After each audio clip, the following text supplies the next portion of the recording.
kita dapat sambung lagi siri kuliah kita, iaitu ayat yang ke-40 muka surat ke-7. A'udzubillahi minasyaitonir rajim. Ya bani Israil adhkuru ni'mati allati an'amtu 'alaikum wa aufu bi'ahdi ufi bi'ahdikum wa iyaya farhabun. Wahai sekalian anak-anak Israel, kenanglah, ingatlah akan nikmat aku yang telah aku berikan kepada kamu, dan sempurnakanlah janji aku akan sempurnakan janji kamu, dan kepada aku sahajalah hendaklah kamu semua takut. Ayat ni daripada ayat 40 sehinggalah kepada ayat yang ke-40 ni, Allah SWT menyebut kepada kita berkenaan dengan Bani Israel, perintah-perintah ataupun janji-janji yang Allah Ta'ala telah ambil daripada Bani Israel, dan Bani Israel berjanji untuk menyempurnakan kepada Allah Ta'ala. Jadi di sini kita akan berjumpa dengan seruan kepada Bani Israel. Akan ada pada ayat 40, 47, dan penutup dia nanti ayat ke 122 122. Jadi cerita tentang Bani Israel seperti mana yang kita telah sebut sebelum pada ni, bermula daripada ayat 40 sampailah kepada ayat 123, dengan ada tiga kali seruan kepada Bani Israel. 3 kali diseru ya Bani Israel di sini. Jadi Allah Ta'ala ceritakan kepada kita tentang Bani Israel ini, perjanjian Allah Ta'ala dengan mereka, iaitu sebagaimana Nabi Adam itu menjadi khalifah Allah di atas muka bumi ini, yang ditugaskan untuk melaksanakan perintah Allah, menegakkan agama Allah, diikuti oleh Nabi Nuh dan Nabi-Nabi lain sesudah daripada baginda, sehinggalah kepada zaman Bani Israel, sehinggalah Allah Ta'ala pilih Nabi Ishaq, Nabi Yaqub dan Nabi-Nabi sesudah daripada Nabi Yaqub itu. Jadi mereka semua ni melaksanakan tugas sebagai khalifah, melaksanakan perintah Allah Ta'ala. Dan Allah SWT seru mereka ni dengan ni sebab apa? Sebab mereka pun mempunyai tanggungjawab yang sama. Seperti mana mereka kata ikut Nabi Ibrahim, Nabi Ishaq, Nabi Yaqub, jadi mereka pun kena buat jugalah kerja khilafah, kerja menegakkan agama Allah Ta'ala seperti mana Nabi-Nabi sebelum Nabi-Nabi di kalangan mereka. Itu munasabah yang pertama. Munasabah yang kedua, sebelum pada ni Allah SWT menyeru kepada semua manusia supaya beribadat kepada Allah Ta'ala, yang mana untuk tujuan ibadat itulah Allah SWT memudahkan urusan ibadat ni dengan mencipta segala-galanya untuk kita ni, ada atas muka bumi ni untuk kita. Jadi seruan itu ditujukan kepada manusia secara umumnya, dan di sini seruan itu disuruhkan kepada Bani Israel secara khusus. Jadi kita akan baca dalam ayat-ayat berikut ni butiran-butiran perjanjian yang mana itu mengandungi 8 perintah dan 4 larangan. Dan antara tujuan sebenar surah ni diturunkan kepada kita ni untuk menyatakan bahawa Bani Israel ni sebenarnya dia tidak layak dah untuk membawa tugas khilafah, untuk membawa tugas khilafah, memimpin manusia untuk menegakkan agama Allah Ta'ala disebabkan perbuatan-perbuatan jenayah mereka. Tetapi oleh kerana Allah Ta'ala nak targhib, menggalakkan mereka supaya ikut Nabi SAW, ikut agama Nabi Muhammad SAW, ikut Al-Quran. Jadi Allah Ta'ala memperingatkan kepada mereka perjanjian-perjanjian, 8 perintah dan 4 larangan ni supaya mereka ni dapat baiki diri mereka, supaya mereka tu dapat juga rahmat Islam, Mana berhentilah daripada dalam keadaan sesak menyeleweng dimukai oleh Allah Ta'ala disebabkan tidak patuh kepada ajaran Taurat, melanggar janji-janji. Jadi bahagian ni Allah Ta'ala menyebut pada kita program islah, program nak baiki Bani Israel. Jadi walaupun mereka ni tak layak, tetapi di kalangan mereka tu kalau terima agama Islam, terima Al-Quran, ikut Nabi, mereka layak. Mereka layak. Sebab apa? Sebab kelayakan untuk memimpin manusia bukan terletak atas dasar keturunan. Kita bersandarkan kepada datuk nenek, tidak, tetapi kelayakan ini berasaskan kepada iman dan amal, ikut Nabi SAW. Jadi seruan yang pertama, ya Bani Israel.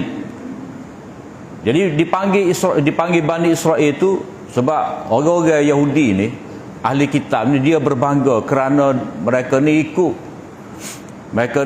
ikut Nabi Yaqub, ikut keturunan mereka ni adalah keturunan Nabi Yaqub. Mereka mendakwa Israel ni daripada Isra. Isra tu maknanya hamba. Itu adalah Allah, hamba Allah. Itu adalah gelaran kepada Nabi Yaqub, seorang yang taat kepada Allah Ta'ala.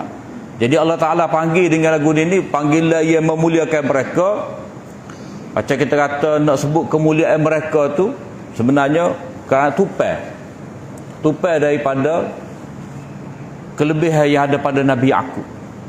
Jadi bila orang tu sedar bahawa dia ni hanya menupai kemuliaan, maka mestilah dia tu nak tu dapat kemuliaan, dia kena usaha perkara-perkara yang melayakkan untuk mendapat kemuliaan tadi. Jadi apa yang ada pada Nabi Yaqub dan Nabi Ishak serta Nabi Ibrahim kena ada juga pada diri mereka. Jadi panggilan ni panggilan lebih kepada nak memujuk mereka. Ingatlah nikmat Allah. Nikmat Allah ni banyak. Nikmat Allah ni, ini kita boleh tengok dalam surah Al-Ma'idah, ayat ke surah Al-Ma'idah, yang mana Allah Ta'ala telah pilih dari kalangan mereka itu menjadi Nabi dan Rasul, dan mereka itu diberikan kitab. Itu nikmat Allah Ta'ala kepada mereka. Itu kita boleh tengok pada ayat 11, ayat 12 surah Al-Ma'idah. Itu tafsir dia duduk situ. Nikmat-nikmat yang ni diberikan kitab dan nabi-nabi itu di kalangan mereka. Sehingga ulama mengatakan bahawa bangsa yang paling ramai nabi ni bangsa Israel. Itulah kelebihan yang ada pada mereka. Dan adalah kamu menyempurnakan janji-janji aku akan berikan janji aku kepada kamu. Mana apa yang disyaratkan kepada mereka tu, kalau mereka nak syurga, mereka nak keredaan Allah Ta'ala, mereka nak jadi orang dekat dengan Allah Ta'ala, dia ada syarat-syarat dia yang perlu mereka sempurnakan. Ini dia ada huraian nanti daripada ayat 41. Jadi perintah yang pertama, kena ingat nikmat kurniaan Allah Ta'ala, dengan cara bersyukurlah. Wa'ufu bi'ahdi, dengan menyempurnakan janji-janji. Itu perintah yang kedua. Wa iyaya farhabun, adalah takut kepada Allah Ta'ala. Jadi takut farhabun ni maknanya kena ada dalam diri rahbah ni, ada dalam diri kita kebesaran Allah Ta'ala sehingga kita takut, dan kita takut juga akibat daripada tidak syukur pada Allah Ta'ala kena azab. Itu masuk rahbah. Takut tu makna takut dalam keadaan tergambar kebesaran Allah Ta'ala, kemurkaan dia dan dahsyatnya azab dia. Wa aminu bima anzaltu musaddiqan lima ma'akum, hendaklah kamu beriman dengan apa yang telah aku turunkan sebagai membenarkan kepada apa yang ada bersama dengan kamu. Ini yang keempat, perintah yang keempat. Hendaklah kamu beriman dengan Al-Quran yang aku turunkan ni, sifat dia membenarkan apa yang bersama dengan kamu. Maknanya Al-Quran itu Allah Ta'ala sifatkan dia dapat membuktikan bahawa Taurat itu benar. Jadi Allah Ta'ala minta daripada mereka supaya beriman dengan Al-Quran. Musaddiqan lima ma'akum, yang pertama itu apa-apa ia tersebut dalam Taurat itu akan terbukti benar bila ada terdapat dalam Quran, baru terbukti benar. Yang kedua, musaddiqan lima ni, dia akan membenarkan janji-janji ataupun ramalan yang terdapat dalam Taurat. Dalam kitab Taurat ni ada tersebut tentang Nabi SAW. Nabi sebagai Nabi akhir zaman memang ada maktuban indahum fit Taurati wal Injil. Itu dalam surah Al-A'raf. Nama Nabi itu memang ada dalam kitab Taurat dan juga Injil. Jadi ada tu sebagai ramalan, ada tu sebagai berita akan datang. Jadi selagi Nabi SAW tak mari, tidak diutuskan, selagi itulah berita tu hanya ramalan.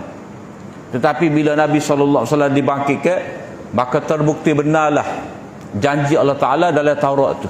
Jadi itu yang dikatakan Nabi, Al-Quran itu membenarkan. Maknanya Quran yang diterima oleh Nabi yang menjadi bukti kerasulan Nabi, itu akan membenarkan ramalan itu, merealisasikan ramalan yang terdapat dalam Taurat. Satu lagi makna musaddiqan lima ni, Al-Quran itu akan membetulkan, membaiki penyelewengan yang telah dilakukan oleh pendeta ahli kitab terhadap kitab mereka. Contoh ke apa? Contohnya berkenaan dengan siapakah anak Nabi Ibrahim yang Nabi Ibrahim sembelih. Itu mereka ubah. Tempat sembelih pun mereka ubah. Begitu juga arah kiblat diubah oleh mereka. Jadi Quran tu mari betul semua tu. Jadi wa aminu bima anzaltu musaddiqan lima ma'akum, inilah beriman dengan Al-Quran yang merupakan nikmat yang terbesar. Wala takunu awwala kafirin bih, ni larangan yang pertama. Janganlah kamu jadi orang yang mula-mula kafir. Masuk mula-mula kafir ni makna kamu janganlah orang paling pengak, orang paling kuat sekali kufur. Sebab apa?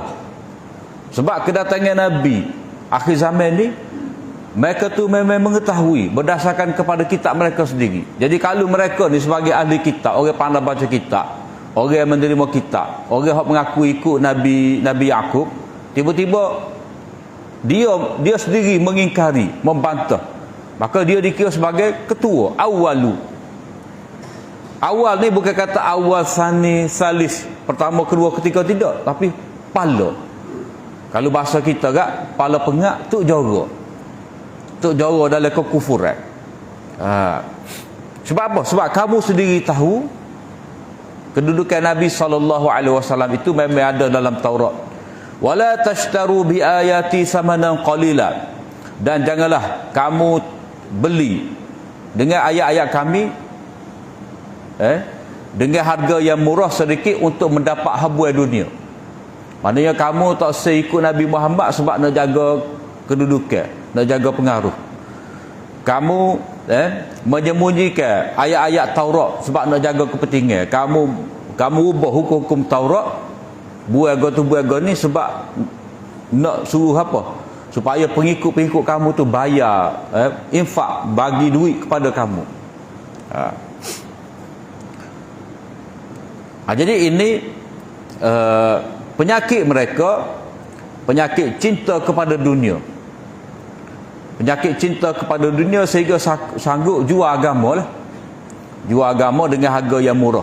Maksud harga yang murah ni mana tak padan dengan nilai sebenar agama tu. Sebab dengan agama seorang itu dapat kemuliaan dunia dan akhirat. Lebih-lebih lagi akhirat. Ya Allah Ta'ala akan beri kepada kita banyak lagi daripada apa yang manusia dapat. Kalau katalah orang tu dia letak satu jam dia ceramah 2,000 dah. 2,000. Jadi lagu mana kedudukan tu? Hak sebenarnya pahala tu besar di sisi Allah Ta'ala. Jadi bukan kata rega tu sikit banyak, kalau sikit tak boleh, banyak boleh, ataupun dia maksud dia sebenarnya jangan kamu segera nak mendapat habuan di dunia ni sehingga kamu tolak, tinggalkan, ketepikan hak sebenar habuan di akhirat. Jadi agama ni bukan bagai tunggangan, bagai untuk kita perdagangkan. Wa iyaya fattakun, maksud sebenarnya supaya kamu ni bertakwa kepada Allah Ta'ala, takut dengan melaksanakan perintah-perintah Allah Ta'ala, kamu dapat menyelamatkan diri kamu daripada azab Allah Ta'ala. Larangan yang ketiga, wala talbisul haqqa bil batil, dan janganlah kamu campur aduk kebenaran dengan kebatilan. Kebenaran itu asalnya kitab Taurat, lalu kamu campur aduk ke dengan kebatilan, maknanya pendapat hawa nafsu kamu sendiri ketika kamu hurai Taurat. Taurat itu memang daripada Allah Ta'ala, tapi kamu pusing kepada makna yang lain, jadi campur. Taurat hak sebenar telah bercampur dengan tafsir yang batil, tafsir yang karut. Jadi di kalangan umat Muhammad pun lagu ni ada juga. Quran betul dah, tapi dia hurai kot lain. Tafsir yang salah.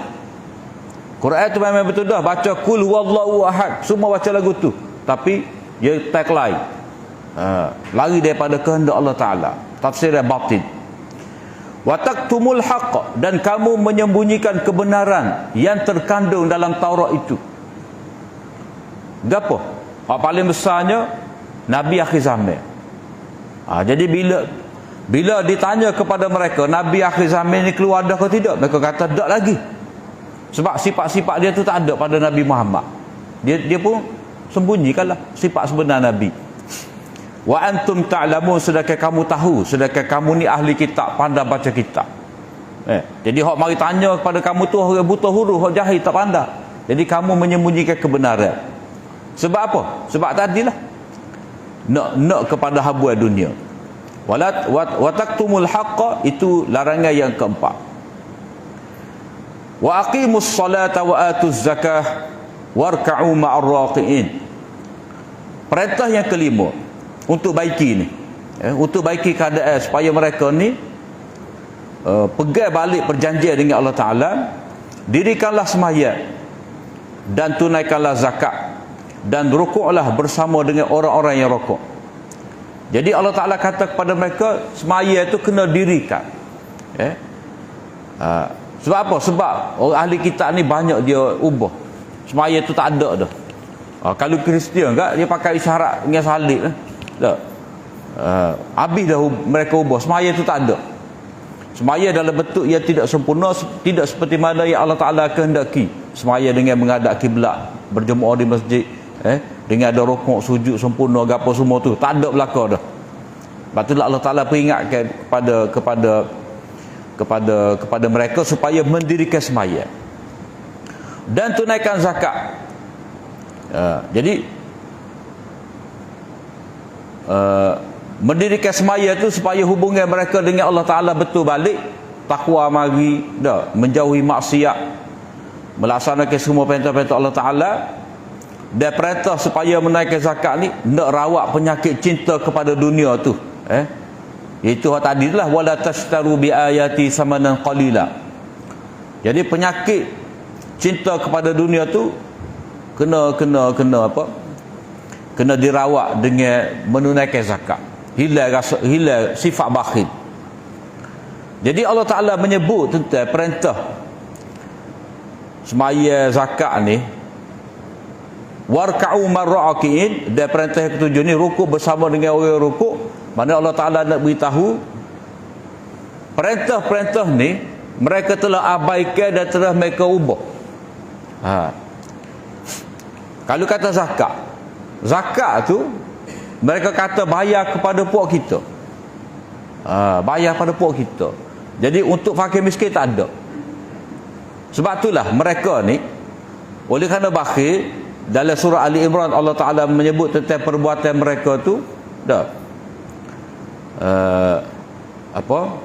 bila diperintahkan supaya mereka bayar zakat, mereka kata innallaha faqirun wa nahnu aghniya. Laqad sami'a Allahu qaulal ladzina qalu innallaha faqirun wa nahnu aghniya. Allah Ta'ala memang mendengar kata-kata orang Yahudi tu yang mana mereka kata Allah Ta'ala ni fakir, kita ni kaya. Sebab apa? Sebab fakir-fakir miskin ni Allah Ta'ala suruh kita sedekah untuk mereka. Jadi Allah Ta'ala tak boleh tolong sendiri mereka tu. Allah Ta'ala begitu fakir, Allah Ta'ala tu kerana tidak dapat memberi rezeki kepada orang miskin, sehingga kita ni Allah Ta'ala minta supaya kita zakat, beri sedekah pada mereka. Jadi kalau begitu, kita kaya, Allah miskin. Itu kata-kata mereka. Jadi dia kira orang miskin ni usaha dirilah, berapa nak nanti zakat daripada kita. Allah Ta'ala tidak adil dalam memberi rezeki kepada orang fakir, sehingga kita terpaksa tolong orang fakir. Itu kata-kata orang Yahudi yang bakhil tadi. Mereka tak boleh bayar zakat. Dan kalau bayar zakat tu pun mereka nak beri kepada mereka. Sebab itulah dalam surah, kita baca dalam surah At-Taubah ni, kita baca dalam surah Taubah ni, ayat yang ke-34, inna katsiran minal ahbari wa ruhbani la yakuluna amwalan nas bil batil. Ramai di kalangan pendeta-pendeta dan rahib ini benar-benar memakan harta manusia dengan cara yang batil. Mana mereka semua zakat-zakat tu mereka ambil ke dia, mereka bolok pada dia, pada mereka.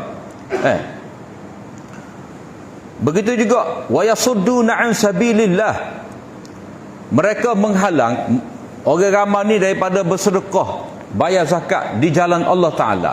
Sebab apa? Sebab zakat tu masuk kepada mereka. Jadi mereka kata pada orang ramai, orang fakir miskin tak usah tolong lah. Sebab dia sendiri malah. Pemikiran ni ada juga di kalangan pok kita ni. Dia tidak suka infak. Dia kata orang fakir ni saja dia je, tak sibuk usaha. Kita mana tahu tak?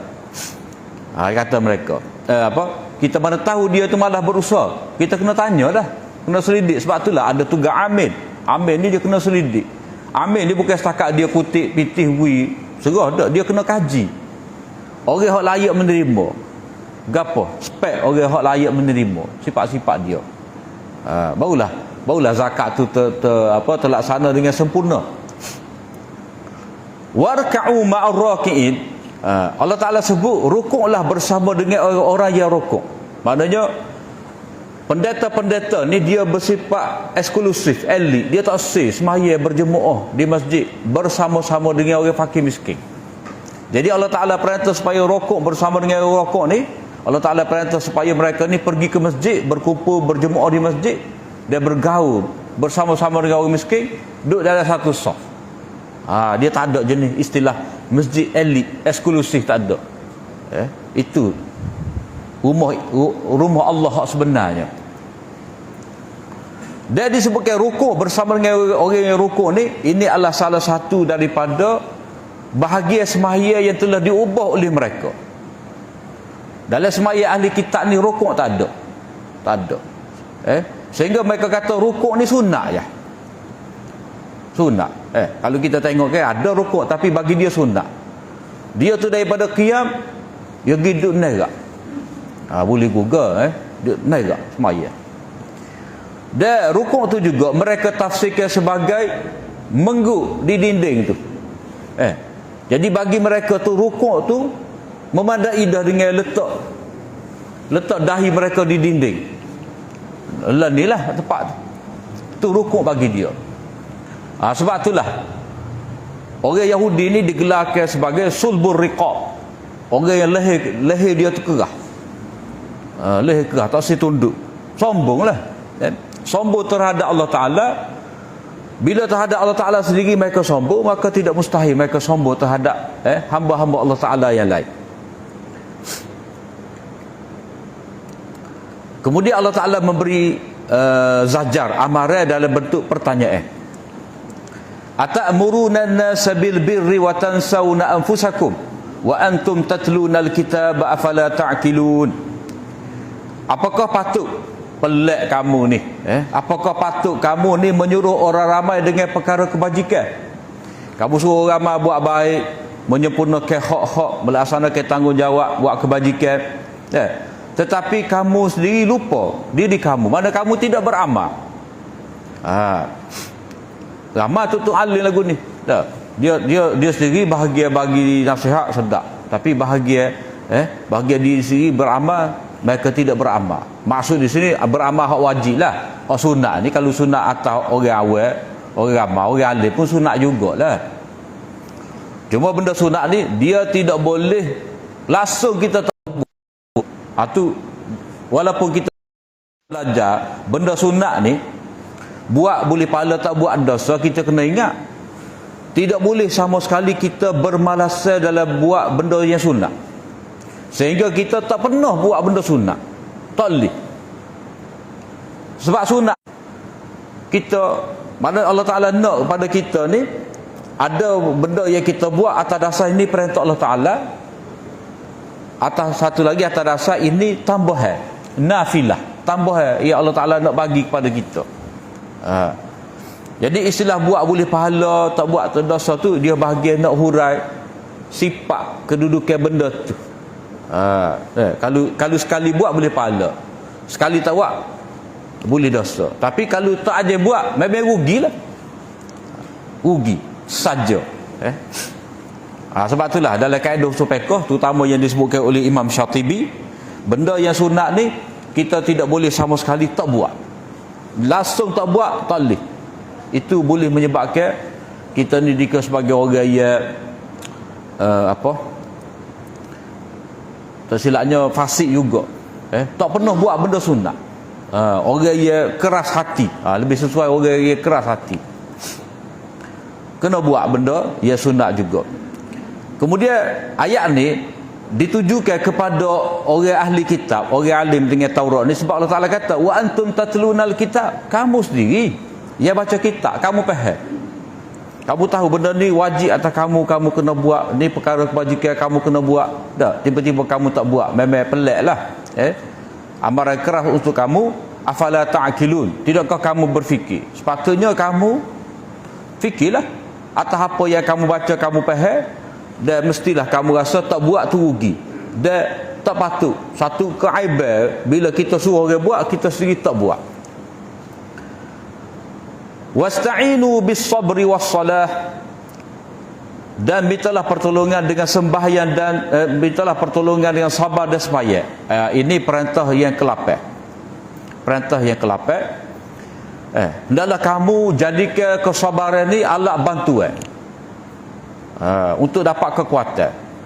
Jadi seolah-olah semua benda-benda tadi kita nak buat, usul untuk mendapat kekuatan adalah sabar dan sembahyang. Mintalah pertolongan dengan sabar dan sembahyang, dan sembahyang itu sendiri mengandungi zikir dan syukur. Walaupun tak sebut, walaupun disebutkan sabar sebagai sifat, sembahyang sebagai perbuatan, mengapa tak kata mintalah pertolongan dengan sabar dan syukur ataupun sabar dengan zikir? Jadi Allah Ta'ala menyatakan di sini mintalah pertolongan dengan sabar dan sembahyang. Yang ni sembahyang itu sendiri mengandungi zikir kepada Allah, aqimis salata li zikri. Dan sembahyang itu juga mengandungi syukur kepada Allah Ta'ala.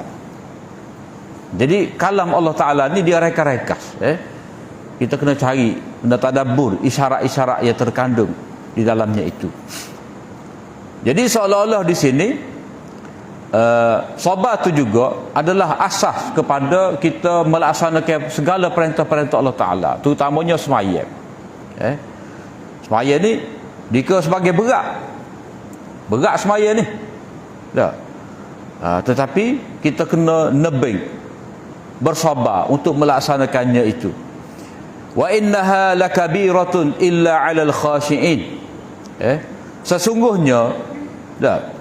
Sesungguhnya ni gaponya tu balik kepada sabar dan sembahyang.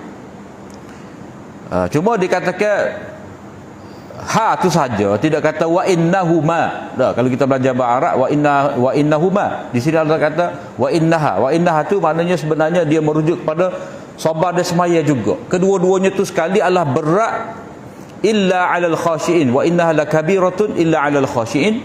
Kedua-duanya itu amat berat kecuali kepada orang yang khusyuk, orang yang ada takut pada Allah Ta'ala. Jadi berat pada sabar tu memang jelas lah. Nak sabar dia payah. Tetapi semaya tu Oleh kerana semaya ni satu benda kita kata satu amal yang kita tidak nampak faedah dia dalam tempoh masa yang terdekat. Jadi kita kena sabarlah. Dah.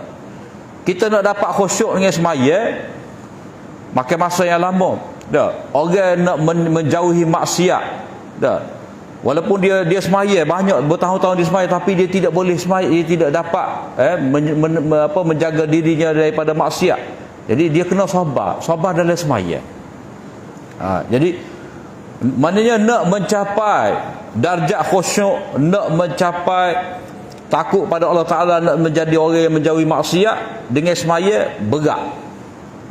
Berat. Dia perlu kepada kesabaran yang lebih. Jadi sebab itulah untuk dapat kekuatan dalam sabar dan semaya ni, seseorang itu kena sentiasa tunduk khusyuk, ingat kepada Allah Subhanahu Wa Taala. Jadi kalau ayat yang ke-45 tu sebagai usul kekuatan dalam melaksanakan perintah-perintah Allah Taala. Jadi dalam ayat 44 tu dia ada usul dakwah, cara kita berdakwah. Ini dalam cara kita berdakwah ni jangan lupa tentang hak diri kita sendiri. Habuan kita sendiri. Orang yang khusyuk tu lagu mana? Alladzina yazunnuna annahum mulaqu rabbihim wa annahum ilaihi raji'un. Ni akidah orang yang semaya dan orang yang sabar. Iaitu orang yang yakin bahawa mereka itu akan bertemu dengan Tuhan mereka dan kepadanya lah mereka itu akan kembali.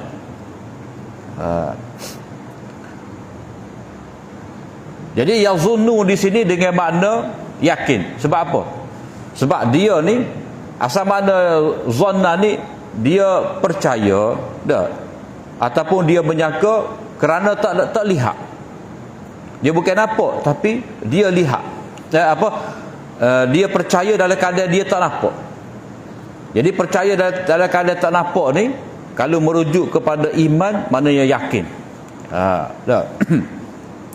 Jadi orang-orang yang yakin mereka itu bertemu dengan Allah Ta'ala. Jadi walaupun Allah Ta'ala tu mereka tak lihat, tak nampak, syurga tu mereka tak nampak, tapi mereka yakin akan bertemu dengan Allah Ta'ala.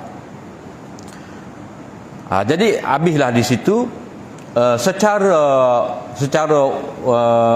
satu persatu tanggungjawab janji-janji Bani Israel dengan Allah Subhanahu Wa Ta'ala. Maka ayat 47 ni, ya Bani Israel azkuru ni'mati allati an'amtu alaikum wa anni faddaltukum 'alal 'alamin. Bahagian ayat ni Allah Taala seru sekali lagi Bani Israel tetapi dengan menyatakan nikmat-nikmat tu secara terperinci satu demi satu. Wahai anak-anak Israel, uzkuru ni'mati allati an'amtu alaikum. Kenanilah nikmat-nikmat yang telah aku berikan kepada kamu. Wa anni faddaltukum. Dan untuk targhib kepada mereka, Allah Ta'ala kata, aku lebihkan kamu daripada sekalian alam. Maknanya kamu ni diberikan kelebihan daripada orang lain, yang mana orang lain tu tidak mendapat kitab, tidak dapat pedoman. Kamu mendapat pedoman yang ni pada zaman kamu tu. Maknanya umat lain zaman kamu tu mereka dalam kegelapan, tak tahu wahyu dari Allah Ta'ala, tetapi kamu ahli kitab lebih mengetahui. Jadi fadilat ni dia panggil fadilat juz'i, fadilat juz'iyah. Jadi pada waktu tu dalam keadaan orang lain tidak mendapat kitab, itu sebagai targhib. Bila targhib, Allah Ta'ala letak selalu lepas daripada tu tarhib. Wattaqu yawman la tajzi nafsun an nafsin syai'a. Yang ni, kalau nikmat-nikmat tu tadi kamu tidak kenal, kamu tidak bersyukur, tidak menyebabkan kamu ni menyempurnakan janji kamu dengan Allah Ta'ala, maka takutlah hari. Hendaklah kamu takut pada hari lagu mana? Hari yang siapa-siapa pun tidak dapat menolong. Hari yang la tajzi nafsun an nafsin syai'a. Satu jiwa tidak dapat menolong, melepaskan satu jiwa yang lain. Satu hari satu jiwa nafsun, jadi nafsu mukmin la tajzi an nafsin kafirin. Hari yang mana jiwa yang mukmin tidak dapat melepaskan yang ni daripada azab Allah Taala, mana-mana jiwa yang kafir tak boleh. Sebab itulah perintah beriman berkali-kali disebutkan. Kalau tak ada iman tak boleh nak tolong, nabi tak boleh nak tolong. Orang-orang soleh tidak dapat nak tolong dengan cara syafaat. Wala yuqbalu minha syafaah, tidak diterima pertolongan syafaat, recommend, tak boleh. Wala yu'khadhu minha adlun, dan tidak diambil tebusan. Tebusan dengan emas perak tak ada nilai dah. Sebab pitih tu dia hanya laku dirham, dinar dirham ni dia hanya laku atas dunia. Tak pakai ada ringgit. Di akhirat dia pakai iman dan amal. Wala hum yunsarun, dan mereka itu tidak mendapat pertolongan. Jadi kalau kita tengok di sini, la tajzi nafsun an nafsin syai'a tu tidak dapat melepaskan, lepas dengan cara apa? Lepas dengan cara bayar tebusan lah.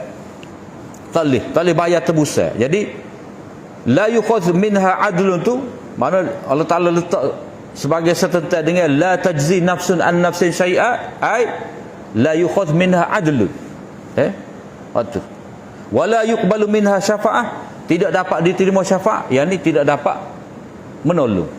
Jadi dia punya susunan tu kalau kita ngaji balaghah ala tariqi nasri ala tariqil lafi wan nasril murattab.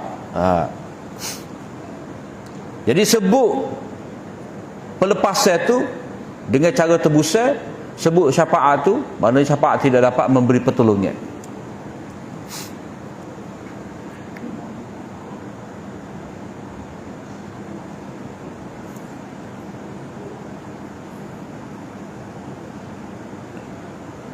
Kemudian wa idz najainakum min ali fir'auna yasumunakum su'al azab. Di sini Allah Taala sebut satu persatu nikmat-nikmat dia tu. Nikmat-nikmat dia yang Allah Taala berikan kepada Bani Israel. Dan nikmat-nikmat ni yang Allah Taala berikan kepada Bani Israel ini nikmat dalam bentuk mukjizat. Bukan nikmat-nikmat biasa ni, bukan nikmat umum. Bukan kata nikmat boleh nyawa. Tak. Boleh jalan, tak. Nikmat ni Allah Ta'ala tunjukkan dengan cara mukjizat. Dan ingatlah ketika kami menyelamatkan kamu tu datuk nenek kamu lah. Supaya manusia ni ingat, dia hadalah ni sebab apa? Sebab pengorbanan susah payah datuk nenek terdahulu, mana tak siwi putus. Jadi kalau kita anggap hubungan kita dengan tok nenek kita dulu tu tak putus dan kita boleh tupai mereka. Kalau orang Yahudi dia kata kita tupai tuah nenek moyang kita lah. Ya. Jadi kalau kamu kata kamu boleh tupai tuah datuk nenek moyang kamu dahulu, maka kamu kena ada syukur. Kena ada syukur. Ketika kami menyelamatkan datuk nenek kamu daripada ali Fir'aun. Ali Fir'aun ni maknanya tali baru Fir'aun, pegawai-pegawai Fir'aun. Yasumunakum su'al azab, yang telah mengenakan kamu azab yang teruk, yang dahsyat. Lagu mana? Allah Ta'ala hurai. Yuzabbihuna abna'akum, mereka sembelih hak lelaki. Wa yastahyuna nisa'akum, dan dibiarkan hidup wanita. Hak perempuan itu dibiarkan hidup dalam keadaan macam mana? Dalam keadaan terhina, dalam keadaan malu, dalam keadaan tidak ada yang dapat melindungi mereka, dalam keadaan mereka tak ada suami yang sekupu dengan mereka. Jadi dalam keadaan hina tu macam-macam boleh jadilah. Sebab masyarakat Fir'aun ni dia ada dua, kaum Kibti, pokok keturunan Fir'aun, kaum Sibti, keturunan Nabi Musa. Jadi golongan Kibti ni menindas golongan Sibti, berkuasa atas golongan Sibti. Jadi Fir'aun ni dia melaksanakan dasar pecah dan perintah, divide and rule, supaya rakyat dia ni kekal dalam keadaan berpuak. Bila berpuak ni dia dapat jagalah kedudukan mereka tu. Kalau mereka tu bersatu belaka, kedudukan dia sebagai pemerintah tak stabil. Jadi bila banyak puak tu kekal kedudukan dia.